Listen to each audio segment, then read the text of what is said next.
We are going to take a look at empirical and molecular formulas. We've been looking at formulas like these in this chapter where we're looking at chemical composition. Remember, we could use these numbers to help us count and convert all of those green numbers there. So what we've been using so far are molecular formulas, and those indicate, as we can see in the definition here, the actual number of atoms present in a compound. So for example, in N2O4 here, I have a nitrogen and two oxygens and another nitrogen and two oxygens. Or here, NO2, there's the actual number of atoms in the compound. So the new piece is that I can take that and I can write what's called an empirical formula. When we're doing experiments, these are actually the easiest thing to come up with. And these are going to be the simplest ratio of atoms or ions in whole numbers. So in other words, if I look at this, what can I reduce it down to? So if I reduce this down, I could divide both of those by 2, and I would have CH2. So that would be the empirical formula. This would be the molecular formula. And to get back to that molecular formula, I would multiply by 2. So I can take a little factor and multiply it. And over here, I'm still counting. There's still a ratio here. It's a 1-to-2 ratio that scales up then to a 2-to-4 ratio. So you can pause it and work on some empirical formulas here. What can I reduce it down by? And then go ahead and start up again. So here I can divide all of these by 6, and that would give me CH2O times 6. Could reduce these down by 2, so that would be NO2, and then I would double that to get back. NO2 I can't go any more reduced, so this is an example of the empirical formula being the same as the molecular formula. C5H12, same thing. 5 and 12 have no common factors, so those two formulas are the same. C8H16, divide both by 8, and I get CH2. Factor would be 8. And then CH2O, can't reduce any further, so that would be the same thing, times 1. And so you can see these factors throughout here that we would scale up by. And note, again, we're counting everything here. One other thing we want to think about with our empirical and our molecular formulas is the masses. This will come in helpful later. So if I looked at the molar mass for this and added up those 2 carbons and those 4 hydrogens, I would find out that the mass was 26.04 grams per mole. If I added up the mass, the molar masses here, I would find out that those had a mass of 13.02 grams per mole. And notice that 13 times 2 is 26, or 26 divided by 2 is 13. So not only are the formulas related, but the masses also scale up in the same way. One more example of that, glucose is 180.16 grams per mole. And if I look at the mass of its empirical formula, this is 30 grams per mole. 30 times 6 is 180. 180 divided by 6 is 30, or 180 divided by 30 is 6. So I have a relationship between the masses there. So let's go ahead and take a look at how I would solve for one of these empirical formulas. It's kind of a cool problem in the context of relating our counting and our masses. We want a formula at the end of the day. And the way that we get a formula is we burn stuff, okay? So that's fun. So we do what's called combustion analysis. We burn something, and from that we get mass percentages. So then we have to do some work using the things we've learned so far to get from a mass to a counted formula. So there's a few steps here. The first one, of course, is the fun one. We want to burn it, and that would give us data that looks something like this: 85.6% carbon, 14.4% hydrogen. We've seen those masses with our mass percents already today. So after we've burned it, I would say we could scale this to 100 grams. So in other words, I could write this as 85.6 grams of carbon and 14.4 grams of hydrogen. If I had a 100-gram sample, those are what the masses would be. Even if I only burned 1 gram of it, we know that we can still use the same percentage on a larger sample. So that's all fine and good. That's grams, but I need to get to some kind of formula, which is counting. So to get between mass and moles, we can use molar mass, right? So that's going to be our next step, is to convert those masses to moles. If I can get to moles, I'm one step closer to a formula. So here's what that's going to look like. 85.6 grams of carbon, 12.01 grams of carbon per 1 mole, and then 14.4 grams of hydrogen, 1.008 grams of hydrogen per 1 mole.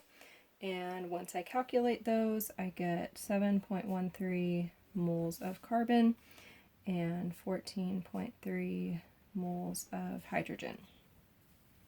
From there, I go, okay, well, this wouldn't make a very good formula, C 7.1 and H 14.3. I want whole numbers.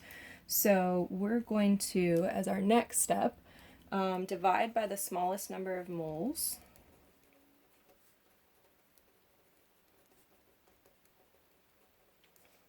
Which in this case is the 7.13, to get a whole number ratio, hopefully. So 7.13, 7.13, and that gives me 1 carbon.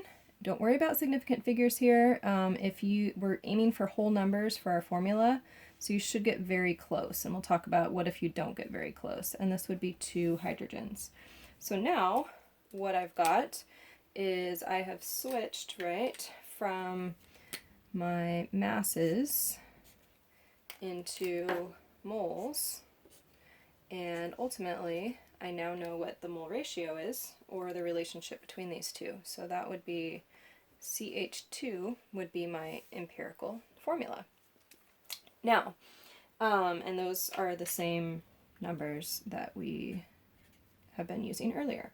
So then you have to do another experiment where you figure out what the molecular weight or the molar mass of this compound is, and it may or may not be the same as the empirical formula, right? Remember over here on our last page, we had sometimes the molecular weight was different than the empirical formula weight.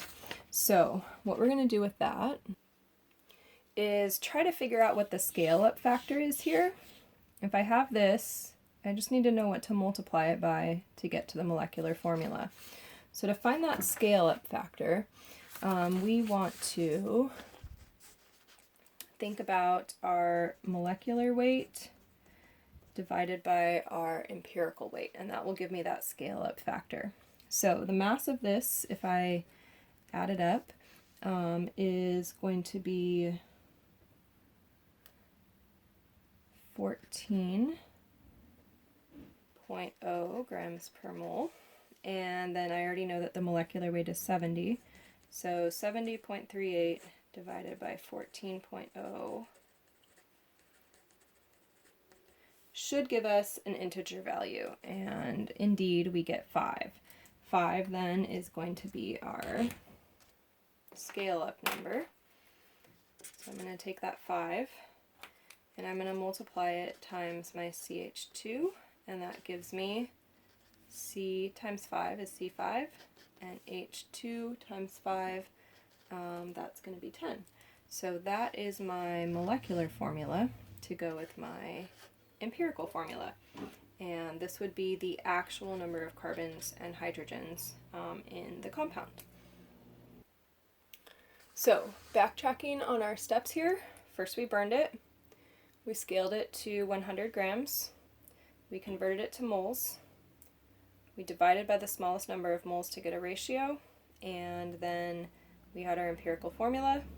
Molecular weight over empirical weight gives me that factor to scale up and get the molecular formula. So I will leave you some here to practice. And once you've practiced that, I'll give you a little tip on the next page. There's even more practice. Practice makes perfect. But if you're working on those ratios, these ratios right here where it came out to a nice 1 and 2, let's say sometimes I get a 1.5 or a 1.3. That's not a whole number ratio. So something to think about, and we'll see an example here on this problem of this, so you can start to work that out.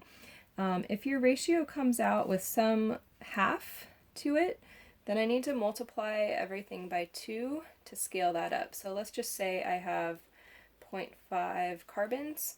I would multiply that by 2, and then I would have 1 carbon. So it turns it into a whole number ratio for you. A couple other numbers to look for. If you have something that ends in 0.33 or 0.67 or around there, that looks like 1/3 and 2/3. So the factor to get rid of that fraction is going to be 3, and that'll scale these up to whole numbers of 1 and 2. Other decimals that you might see a quarter or 3/4. To get rid of a quarter, you multiply by 4, and that's going to give you whole numbers. Or the most different thing you might see, 0.4, 0.6, 0.8. All of those are increments of fifths.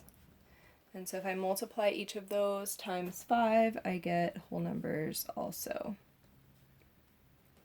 So that would be, again, if you divide by the smallest number of moles